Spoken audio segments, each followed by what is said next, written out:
Merry readers, come cozy in. Let the story time begin with Robin and the Marys.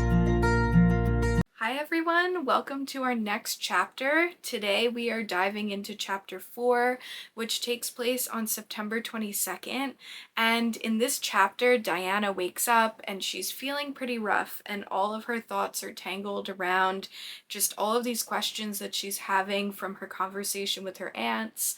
And she can't help but keep bringing her attention back to Matthew and wondering if he's feeling rough or if he's actually not feeling rough at all. And she even gets into this spiral where she's saying, well, of course he's a vampire.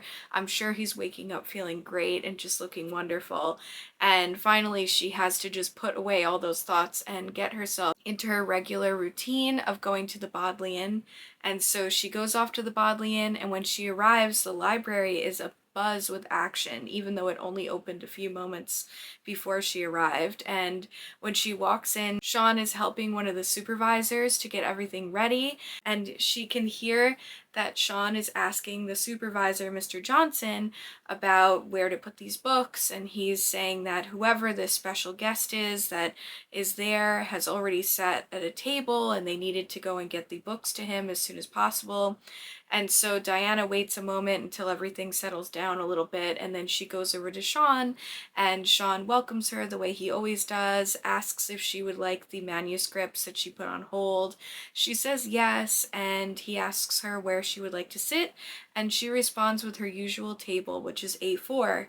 And at this moment, the supervisor, Mr. Johnson, scurries over and says in a very apologetic way that Mr. Claremont actually already arrived and requested A3 and asks if Diana would rather sit at perhaps A1 or another table. And so Diana thinks about it for a minute, and she's feeling quite frustrated because she loves her routine, she loves where she usually sits, and eventually she agrees to sit at A6, thinking that it's better to sit just a few seats down from Matthew than to be sitting across from him.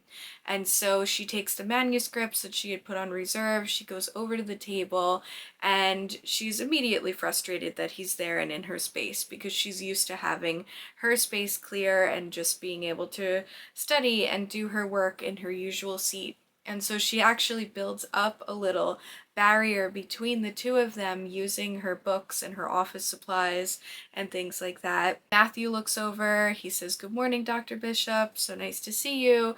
She gives him a good morning as well, and the two of them settle into their routine.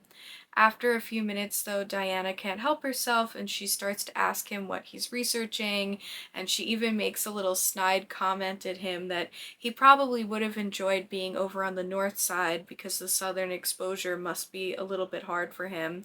And Matthew replies with an equally snide comment of, "You must not know that much about vampires, if that's what you think." And so they have a little bit of back and forth, and then the two of them settle in to a very long study session where they're both doing their own work. And over the course of the day, Diana is feeling more and more magical creatures enter the library. First, it is her friend Jillian, who makes her way over to tell Diana about how Maybon was, but then she quickly turns around and goes over to her usual table once she sees that Diana is sitting next to Matthew. Then there's a demon that comes in who just sits at a computer and really doesn't do anything because the computer that he sits at is out of order. And a vampire comes in that drops things, and Diana just feels more and more creatures come in, and she's starting to feel uneasy about this because it's very unusual to have this many creatures in one space, and the more creatures that there are in one space, the more suspicious the humans become. So she's thinking that this is getting ridiculous now, because by the time we get almost to the end of her day at the library, there's over 8 creatures in the library. And finally, just as she's about ready to wrap things up, a male witch comes in, and this time when he comes in, she feels something that feels like an attack on her body. She feels that he's trying to reach into her head and to try to communicate to her, but she can't hear him at all, so instead she yells in her head that he needs to get out of her head. And even though she did this in her head, Matthew responds right away, and he jumps up and he comes over and he physically shields Diana from this man. And she immediately notices that a few of the humans look over at them, and she's worried that they are noticing too much about what is going on between them. And so she tells Matthew to get off and go away, but Matthew stands his ground until finally this male witch makes up an apology behind them and says, "Oh, I'm so sorry, I thought that seat was free," and he walks away to go study. And so Matthew sits down and Diana and him continue to work, and Diana is so disgruntled that she works a little bit later than she normally does. And when it's finally time for her to go, she goes back, she returns her manuscripts, and she runs out the door just like she had the other night. She hurries home, she puts on her rowing gear because she feels like she's about to have a panic attack, and she goes off to the river. And when she arrives, she talks about how she, as a child, had a lot of anxiety and different things coming up for her, and her aunts had brought her to the doctors, and a doctor had told her that she was constantly in a state of fight or flight and that she had excess adrenaline. And the best way to manage this was not through medication, but through physical activity. So since that day, she had started to love doing physical activities like rowing, yoga, working out, running, all these different things. So she goes down to the river, she takes out a boat, and she's out on the water, and she kind of loses herself in the moment because she talks about how rowing is like a religion to her. It's a meditative experience where she can just let go, get into the rhythm, and it relaxes her so much. So she's rowing, she has her eyes closed, she's enjoying the motion until she can feel the gaze of a vampire on her. And when she opens her eyes, just as she had gone under one of the bridges, she sees that Matthew is standing on the shore watching her. And she feels really frustrated and nervous and wonders why he's doing this, until she also feels another magical creature's gaze, and she looks to the opposite side, and there is a female demon who's on the phone supposedly, but is also watching her, and the demon gives her a smile, and Diana realizes that she's still being watched. So she turns the boat around, she rows back to the boathouse just as fast as she can. She gets to the dock, and as she gets there, Matthew is already there waiting for her. And so she feels a little bit threatened because she doesn't know what he's doing, why he's there. She gets out and she confronts him. She says, "Why are all these creatures following you? I have never had to deal with this before in Oxford. I don't like it. Why are you following me?" And Matthew kind of chuckles at her, and he's like, "You really don't get it. That what they say about you is true. You really don't understand what's happening." And Diana is like, "What do you mean? What are you talking about?" And he was like, "They're not following me. The creatures are not following me. They don't want anything to do with me.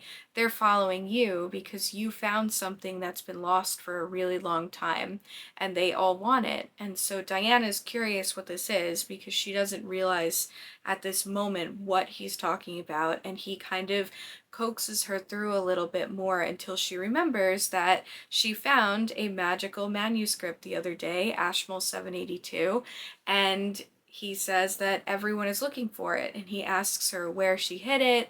Is it in her room? And she is angry, and she says, "I would never steal anything from the Bodleian. Of course I returned it. It's still at the Bodleian. Anyone could call it up if they wanted to."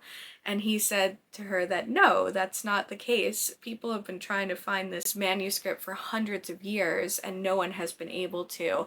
And so the fact that she can makes her a special witch, and she really needs to watch her back because the male wizard in particular who came into the Bodleian is dangerous. And so he basically gives her a big warning that she needs to watch her back and be especially careful. And so he offers to give her a ride home. She turns him down and she runs off back, and she notices the first time she turns around, he's still watching her, but then the second time he's not there anymore and she can't see him. And so that is where chapter 4 leaves us. And I'm going to go into chapter 5 in a separate video because that still takes place today. But for now, I just want to go through our conversation topics for this chapter that we've done for chapters 1, 2, and 3. and then I will make a separate video for chapter 5 and do the same thing with a brief summary and then going through the different topics. If you see me looking up and down, that's just me checking my notes. So the setting for this chapter is the Bodleian, it's Diana's flat a little bit, and it's the river and the boathouse at Oxford. The characters, we have Diana and Matthew again, we have Sean, we have Gillian, we meet a mysterious wizard who is threatening. That's right off the bat, we know that he has some sort of bad intentions, at least right now. There's Mr. Johnson, who is a new library attendant who is a supervisor, and we get to see a little bit of the anxiety that the library feels when someone very prominent like Matthew comes to do research there. They all kind of stop everything else and just completely cater to whoever that is. And we get to see that there are lots of other witches, vampires, demons in Oxford right now, and Diana kind of chalks it up to Mabon and thinking that that is why all of these witches are here at least, and perhaps it summons some of the demons and vampires too. But Matthew is very clear that it's because she found Ashmole 782. It's kind of sent out a magical beacon to other creatures to come and try to summon it for themselves, and they're all watching her to see if she is going to recall it again. The historic and academic Easter eggs in this chapter. So we just got to see the Distinguished Scholar Protocol at the Bodleian, and this is a real thing that happens if a distinguished scholar like Matthew comes to the Bodleian. They do have special protocols of how to treat those people while they are studying there and doing their research. So Magic Watch, in this, Diana admits that she has done magic, and she does do magic a little bit, and Matthew kind of calls her out on it, and she has to admit that yes, she has been using magic even though she doesn't want to be using magic. Experience a different kind of magic of the male witch trying to talk to Diana in her head and her having to expel him. So this opens up the new possibility that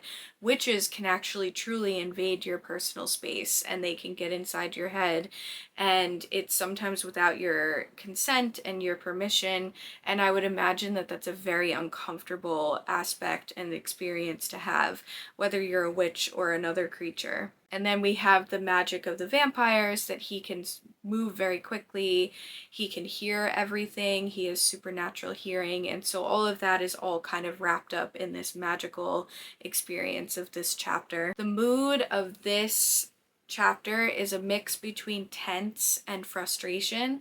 Diana is frustrated with the lack of privacy and just the distractions of having all of these creatures around, but she's also tense because she realizes that she's being watched by all of these creatures even when she's not at the Bodleian, and that is very scary for her because she's been warned her whole life to be careful of these creatures, and now all of a sudden they are following her. So the symbols and important details, we have the table numbers at the Bodleian again, there's rowing, of course, there's the returned manuscript, so it's been made clear to at least Matthew that she no longer has possession of the manuscript. We as the reader knew this, but Matthew did not, and now we understand why he was looking through her flat and why he was looking in general through her things at her desk and her table while she's studying, because he really thought that she had kept it with him, and now he knows that she had no idea about the significance of this manuscript and it has been returned. The romance watch, of course, is just that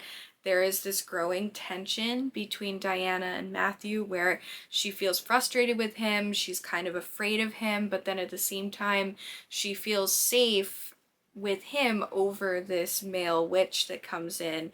She's kind of relieved, even though she's frustrated that he's there at the water, once she realizes that there is this other demon watching her. And so there's this kind of tension and situation happening between them where she's both frustrated with him, she thinks it's his fault that they're following her, but then she's also really glad that he's there and able to give her that sense of security and talk through these things with her as she's trying to figure out why they are following her. So there's no food and drink in this chapter, but as we've already seen, there is food in many of the other chapters, so we will see that very soon. And then for foreshadowing, I think it's very clear that this male witch is going to be somewhat of a problem. We don't know good or bad, but it's feeling bad, at least in this chapter. Matthew's knowledge also, and the fact that he knows about Ashmole 782 and he knows more about witches and demons and all of this than Diana, that's foreshadowing that he is at least going to give her some knowledge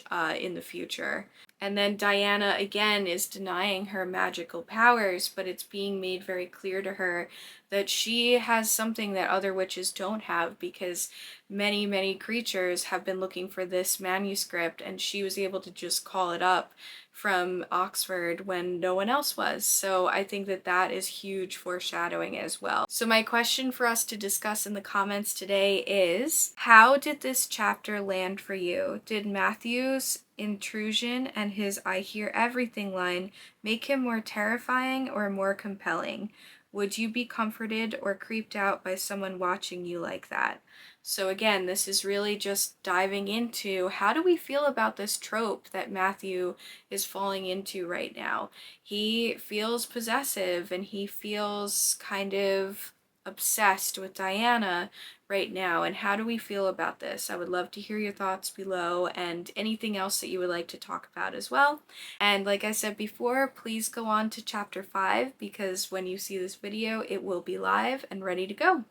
And I look forward to seeing you there. Bye! So many readers, close your eyes. Let the stories lift and rise. Till next time, when lights will gleam, we're